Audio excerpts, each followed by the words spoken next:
What is happening, everybody? Welcome back to the channel. So, we are getting pretty close on the interior of this Hilux. Now, we do have to do one more big piece, and that is the dash pad. It's actually not a huge piece. It's pretty small. It's like 4 inches wide for a dash pad. Pretty small, but it is completely destroyed, and I'm hopefully going to be able to rebuild it in this video. So you guys saw the title. You know what we're doing. We're doing carbon fiber. So what we got to get started with is getting something solid to overlay the carbon. So we're not going to make a whole carbon dash. What we're going to do is an overlay. So we're gonna take this pad and refoam some of the real bad areas, smooth it all out. I got some dash pad filler stuff, kind of like Bondo, but it's flexible for these dash pads. We're gonna get it as smooth and as straight as possible, and then we're gonna overlay our carbon fiber over that. Now, the reason I'm doing this is because this dash pad has no frame at all, and I think it'd just be a lot easier than trying to build it all from scratch and get the thickness, because this stuff is probably, I don't know, 3/4 of an inch thick. I feel like it's going to be a lot easier to just do an overlay, and once it's overlaid with carbon fiber, you're never going to know there's foam underneath it, and it's not really going to matter. You're not going to see it. It's basically going to be there for all the mounting holes. It's actually got clips kind of molded into the dash, so that's the main reason why I'm going this route. So you can see this dash pad is in pretty sad shape. It's got huge cracks in it. This cover is really dried out and cracked, so all these areas here, we're gonna have to kind of grind that out, sand that somewhat smooth, and then take our filler, fill all that in and sand that. Now these bigger cracks, I'm planning on just kind of taping around the backside just so we don't get a bunch of foam in the inside. And we're going to use this foam from DAP. Now this is just for like the window and door foam, but it is a polyurethane foam. Should be plenty strong enough and plenty flexible enough for this. So this foam here is the no warp foam, so it's supposed to not expand as much, and that's what we want. We don't want it super expanding foam. So let's go through, let's tape all these back sides of these cracks, kind of sand. We have to kind of bevel those edges. You can see they're kind of pushed up, they're kind of flared out. So we'll have to kind of grind that down and then foam all those, like I said, get our filler, fill all these little areas in, and then sand that smooth.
Well, there we go. I think I am happy with how this pad turned out so far.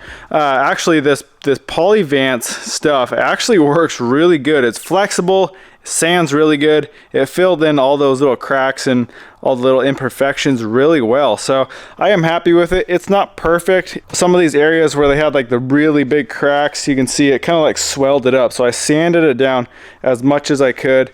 And I think I got it about 99% flat. It's really, really close. So I'm happy with that. We built these little stands for it just to keep it up away from the table so we can do our laminating with the carbon fiber on here. So I think we are ready for carbon. I'm gonna give it one last good cleaning, and then I'm going to do a coat of epoxy on it. We're gonna let that tack up so that the epoxy sticks nice, really nice to the dash pad, so we can get it in like these cracks down here in that deep groove and kind of around all these little corners and everything. So I think I'm going to do 2 layers of the actual fiber mat, just because it is, you know, it's a dash pad. It's soft, it's squishy. A lot of people, when they do skinning, they only do 1 layer.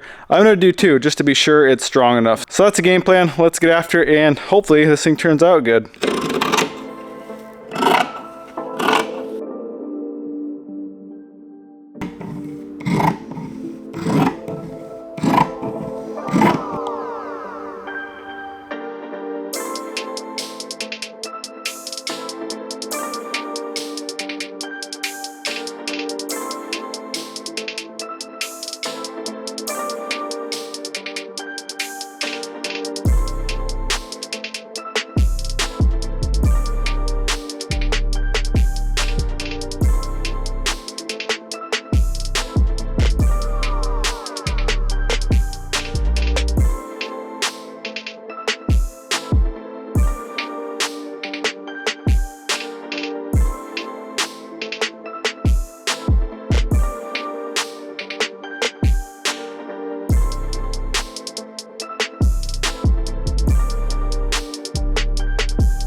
All right, as you guys can see, we are having the same like pinhole fisheye issue as the last time when we built that radio bezel. So I really don't know what's going on. Like I thought last time, I wasn't giving it enough time to kind of cure up, harden up before we sand it and do next coat. I gave this thing like 2.5 days baking. It's been hot out here, like 90-95 degrees. It's been hot. I know it was cured up, and it still did it. So what I actually got, I'm gonna sand that back down, and I wanna try a different resin just to see if that'll help. So I picked up some West Systems 105, and then I got their special clear hardener. This is a really clear hardener. It's not yellow at all. So they say it looks really good with exposed carbon fiber. So that's all we're gonna do. We're gonna sand this down 120 grit. I might actually knock it down with the DA real quick, and then we'll go through hand sand it, get it flat, try to get all these fish eyes out, and then we'll do one coat. I just want one flat coat of epoxy before I clear coat it. So that's what we're shooting for. It's not too much to ask, one flat coat. We got to figure this out. So let's get to work sanding this thing.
Well, there we go, guys. 2 coats on there, and there's still, you can see maybe a little bit. I have read that once you kind of get those fish eyes, it's really difficult to get them to go away. So either way, that looks so much better. This is 2 coats on there, so I'm gonna let this cure up. And one thing I have noticed with this new resin is it's so much clearer. Just with these 2 coats on here, the carbon is so much more clear. You can actually see through into the mat a lot better. I am actually really happy with that. So let's let it cure up. We're gonna sand that flat, and then we'll do our clear coat on it.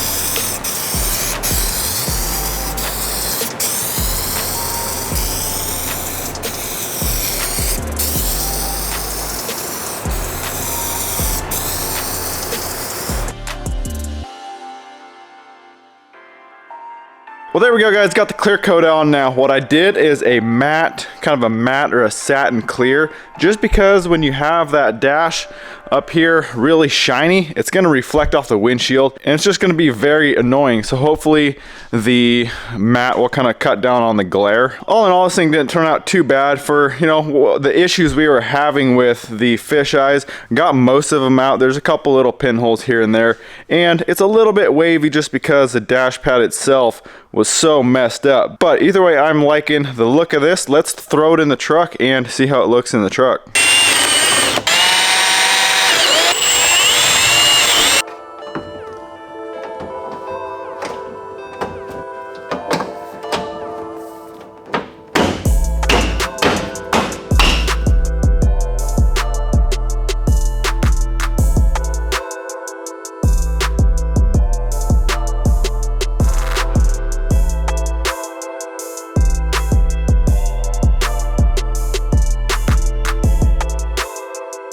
Well, there we go. Got the dash in, and this thing is looking sweet. So despite the little imperfections we got in that pad. I'm happy with it. I think it looks really good.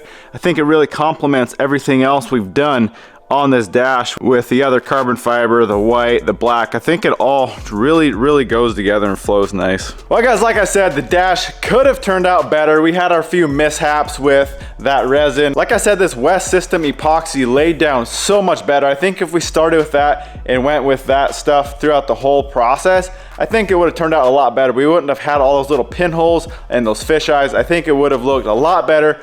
But with all that being said, I think it turned out really good and it looks really sweet in there. So we are finally starting to kind of get the hang and the feel for doing this carbon fiber. We do have a few other things to build in the next video coming up. Like I said, some parts that you can't really buy, they're beat up, and we need to build replacements. So hopefully we can get that figured out. Hopefully they turn out a little bit better and maybe a little bit faster. This thing took probably a week and a half, maybe even 2 weeks, just because I was letting the epoxy cure for like 2 or 3 days just to make sure it was completely cured before we throw more on top of it. So it's kind of a long process, but in the end, it's all worth it. Kind of got some cool one-off carbon parts. I think it looks really sweet. Well, I'm gonna wrap this video up here, guys. I hope you enjoyed it. Go smash that thumbs up button, comment, subscribe. We'll see you in the next one.